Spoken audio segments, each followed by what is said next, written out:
بسم الله الرحمن الرحيم. النهارده هنعمل مع بعض كفتة الحاتي بطريقة سهلة وبسيطة وجميلة جدا. بصي الكفتة جوسي من جوه ازاي، بجد حلوة قوي وهتعجبكم جدا وطريقتها سهلة جدا. عملناها قبل كده مع بعض في القناة، النهارده عملناها بطريقة اسهل كمان بمكونات بسيطة قوي. يلا نشوف المكونات اللي هنعملها.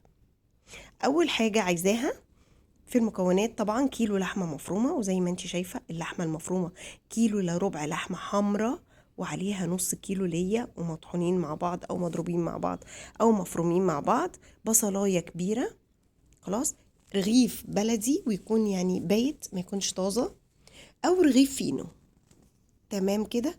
ملح وفلفل اسود معلقة ومعلقة، وطبعا نص كوباية لبن، وانا بحب اوي استخدم في الكفتة لبن، وبيكنج باودر، وده مهم جدا للوصفة. ما ينفعش نعمل الكفتة من غير بيكنج باودر، بجد بيخليها هشة وجوسي من جوه وطرية وحلوة قوي.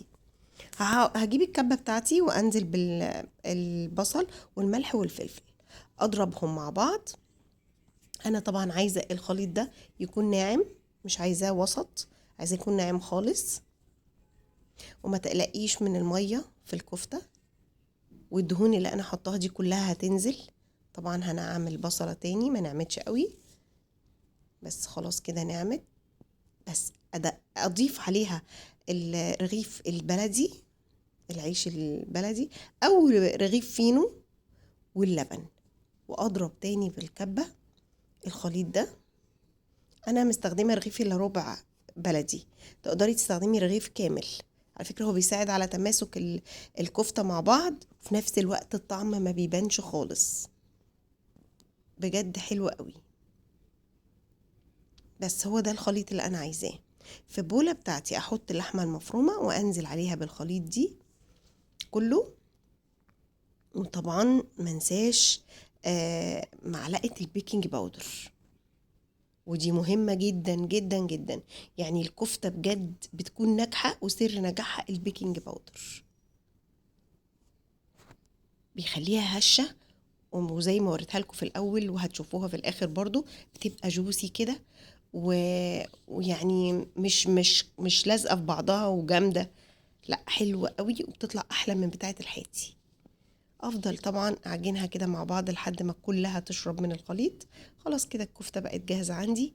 ابدا اجيب صينيه وارصص الكفته فيها. طبعا عايزه تعمليها كده ماشي، عايزه تعمليها باسياخ تمام. انا مستخدمه الاسياخ الصغيره دي، والكفته ما تبقاش تخينه قوي، في نفس الوقت ما تبقاش رفيعه قوي. يعني لا تبقى تخينه قوي عشان تستوي تاخد حقها في السوا، وما تبقاش رفيعه قوي علشان ما تنشفش منك.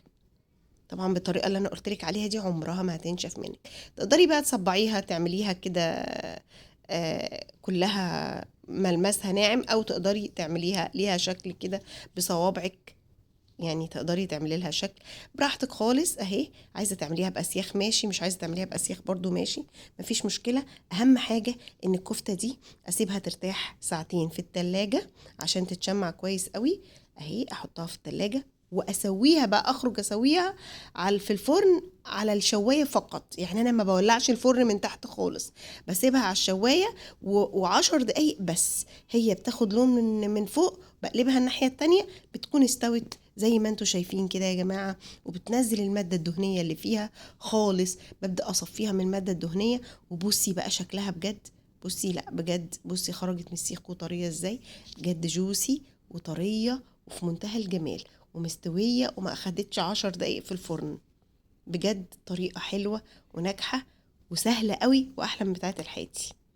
بجد حلوة. أخدها بقى وأقدمها في طبق التقديم، وأكون مجهزة فحمة ولعة عشان طبعا تديني نفس ريحة الكفتة بتاعت الحاتي تمام.